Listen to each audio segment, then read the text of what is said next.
I know it's been a while. 3 months, not counting that one video. So, pretty much, I've been busy. And also, I've been here this entire time.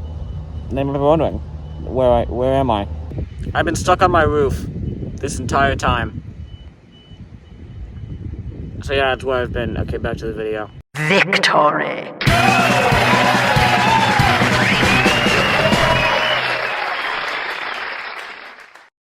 Get the hell out of here, Marvin.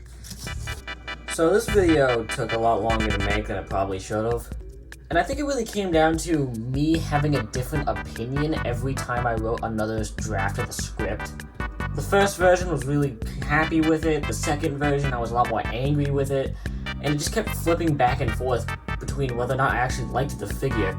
It was kind of like the Real Grade Gundam video, where like in the video I sound very spiteful and angry, when in reality I actually really love that figure. And I think that just comes down to this figure having a lot of good, as much good in it as it has as much bad. Like, there are parts of this figure that are really fantastic, and there are other parts that just really don't make any sense. But before we get into the actual figure, since I have gotten a recent habit of looking at boxes, I guess we're gonna do that now. And I actually really like the modern box art for the Spider-Verse figures. It has the Spider-Verse logo at the top. There's a portal in the background showing the figure. There's a little name at the bottom. As you know, remember when it said Peter Parker? That was funny. There's Gwen, Spider-Man 2099, and Miles in the side. I don't know.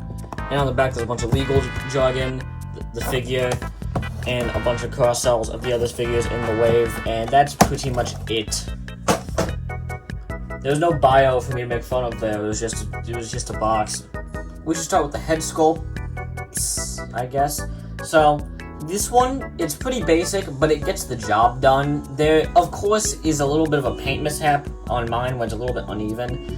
And as much as that triggers my OCD, that's not going to be a problem for everybody, so I'm not going to count it against this figure.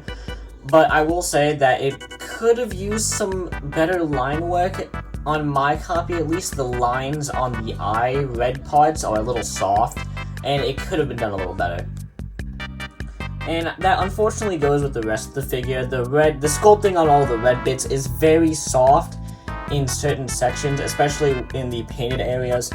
The paint seems to soften all of the sharp line details, which I feel like if someone went in with like a Gundam panel marker or with a fine-tipped Sharpie or like an orange like Sharpie or something and really went in there, it would look like, it really make those lines pop, it would look better. But this is Hasbro we're talking about, so of course I'm not going to do that. If we do the back crunch, you can see that it does continue onto the thing, though it does bug me how this part's wider than this part at the bottom. I don't know why they did that. I'm sure there could have been a better way to do that, but it's not that big of a deal. We can see the spikes, which are a soft rubbery plastics, they don't poke your eye out. Also, FYI, I've had this figure lying around a good bunch. He hasn't always been on my shelves, so whenever he's been lying down, I have been worrying about these getting warped, but so far, they have pretty much remained in their original shape. They have not gotten warped, they're perfectly fine. They have stayed the same shape this entire time, and honestly, I'm kind of impressed with that. I think because it's such a soft plastic, it won't be able to get warped. I don't know, I could be completely wrong about that though. So it's just a thing I want to bring up.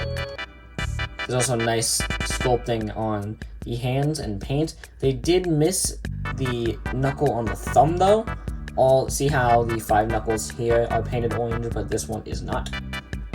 There's some paint here, which, yeah, that looks nice, I guess. And there was red paint at the bottom of his feet. Honestly, kinda wish they've done that. They would do that with any black suit Spider-Man.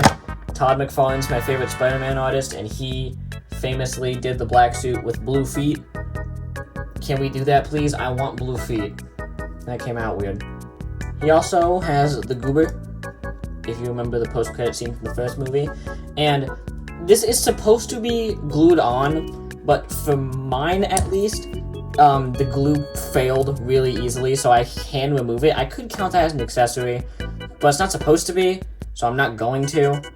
But just let you know, if you get yours, that might be an option. It might pop off, so buyer beware, or buyer aware. I don't know where I was going with that. Let's quickly go over the accessories. This is going to be really quick. He comes with a pair of relaxed open hands. They're painted well. They have the red on the inside. You simply swap the fists out for his relaxed hands, and that's it. And one other accessory, which is the biggest point of contention with this figure, the unmasked Miguel O'Hara head sculpt. I'm not gonna get into the politics of this. This just isn't good. Sculpting wise, I'll say the sculpt is on point. It looks just like the animation model.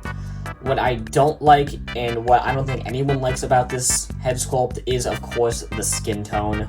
He's very pale.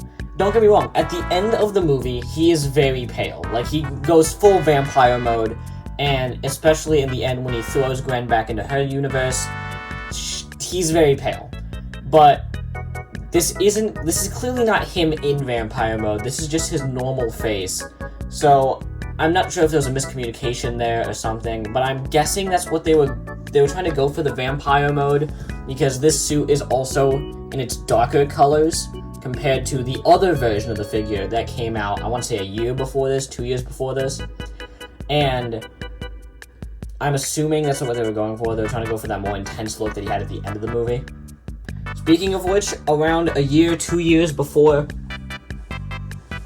this version released, there was the first Across the Spider-Verse wave version, which notably had more angular shoulders and a cape, and it didn't come with the other head sculpt. Now, don't get me wrong, I do appreciate that they did this version. This version, in my opinion, colors-wise, is much nicer. I did have the option to get either, and I ended up getting this one because I preferred the colors. But just to let you know, they're practically the same figure in every other way.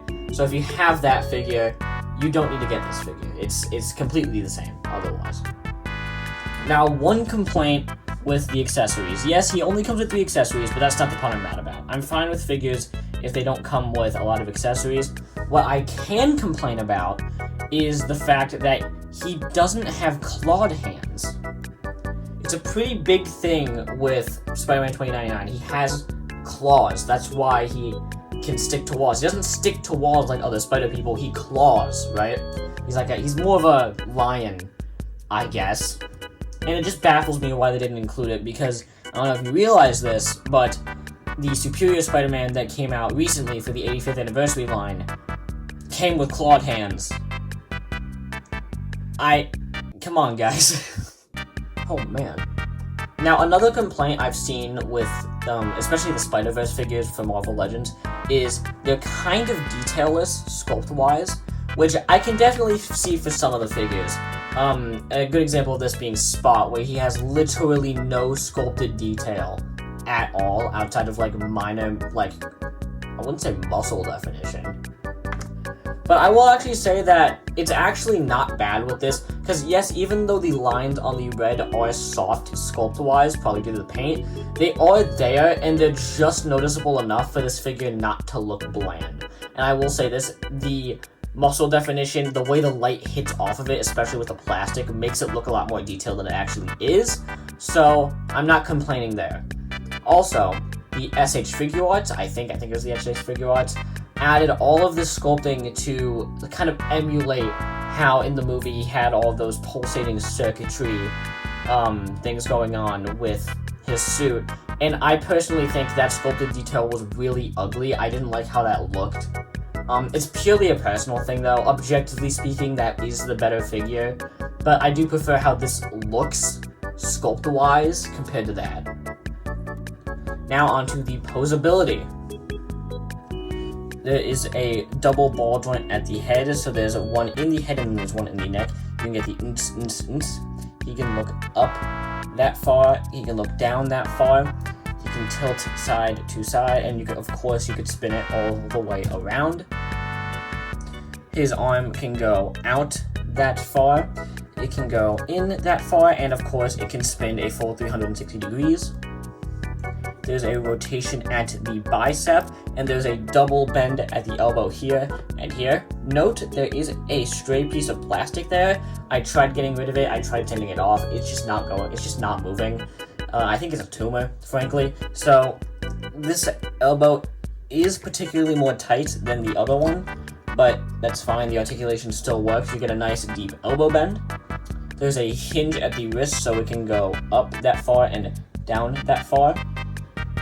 And of course, it can rotate. There is a crunch joint here, so you can crunch that far and you can arc his back that far. And there is a rotation at the waist, so you can get a nice angled waist position like that. Now the legs, the ball joint legs on mine at least are a little tight, but outside of that they're fine. They can kick that far, they can go back that far, and they can go out that far. I wouldn't recommend pushing it though, because the hard plastic can scratch the soft plastic of the leg. There's a rotation at the hip. It's a little tight on mine, but it's perfectly fine, it's serviceable. And there's a double hinge at the top of the knee and at the bottom of the knee, and you can bend it for a nice deep knee bend. There is a ankle pivot, and there's a hinge at the ankle. And with the alternate head, he can look up that far, look down that far, he can spin around, and he can get a little bit of tilt. The articulation on this figure is serviceable. It has all of the points of articulation that a default Marvel Legends figure has. Nothing fantastic. It is just kind of the worst sort of average, where everything is either just on average or just below average. So the articulation is fine, it's serviceable. It's truly the posability where this figure has problems. Just to bring this up real quick, a figure can have good articulation. They can have a lot of joints, but they also have to be good at pose. How well do they hit a pose with those joints? The posability on this figure is just okay. You can get him in a few good poses, but it's really difficult to get him in some of the more dynamic Spider-Man poses that you see him do in the movie. And I think that's mostly due to the torso. The arms and the legs are fine. I think it's mostly because of the neck being a sculpted part of the torso instead of a separate piece, and also because the torso joint in the middle is a little limiting, but outside of that, it's perfectly fine. Now time for my main complaint with this figure. He can't stand for crap! I am not kidding. His feet, it's either... Here's my problem. His feet are too small for his big bulbous torso, and also the ratchet joints in his feet are too spread out. You either have it at this, or this, but at this point it's a little too up, right? It's not perfectly level. It's not like a perfect 90-degree angle at that ratchet joint, so it's just leaning slightly forward. Do you see that? Do you see? I'm not going crazy. I'm not going crazy. It's possible you can get him to stand up, but it's very difficult. And I feel like with the slightest movement, I can just... Okay. There you go. I'm trying to work with this figure. I like this figure. I like this figure, but he won't freaking stand! Alright.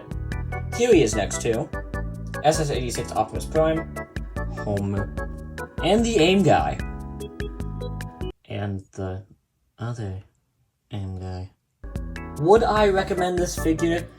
I'll give you a cautious yes. This figure is pretty easy to come by. You can get him on Big Bad Toy Store. You can find him in most Targets nowadays. He's not too difficult to come by. If you want the version with the cape and are willing to not have the sculpted head, which is perfectly fine, that is also available on Big Bad Toy Store. I think it's slightly more expensive than this version though. And honestly, this figure, if you want just a solid Spider-Man 2099 for your collection or for your Spider-Verse collection, it's perfectly serviceable. He will get the job done. He doesn't do anything spectacularly, but he doesn't do anything truly horrendous either. I know some people are going to go in my comments and say if you want an affordable Spider-Man 2099, just get the SH Figuarts bootleg, but I don't know.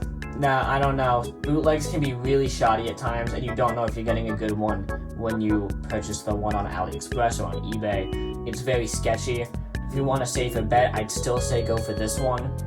And is it SH Figures? Wait a minute. But yeah, if you want just a cheaper, safe option for Spider-Man 2099, who will just get the job done, doesn't do anything spectacularly, but doesn't do anything bad either, yeah, get this guy. Because as much as I've kind of harped on him in this video, he's not a bad figure. He's perfectly fine, he's perfectly serviceable. He just doesn't do anything truly amazing or terrible, you know, anything to get a true reaction out of me, you know, which makes him a great video idea, Noah. So, yeah, I'm back, I'm posting again. The 6th anniversary special didn't really go to plan. I didn't like how it was turning out, and I'm not sure if I'm going to scrap it entirely or if I'm just going to completely rework it. But I don't know if you know this, but January 7th was 3 months ago. So, it's been a while since my anniversary for this channel actually happened. So, you know, that's... yeah, it's going to be one of those years where I'm just completely off the mark. But, yeah, if it does come out, it'll hopefully come out within, you know, before June. But, yeah. So, yeah. Alright, that's it. Bye.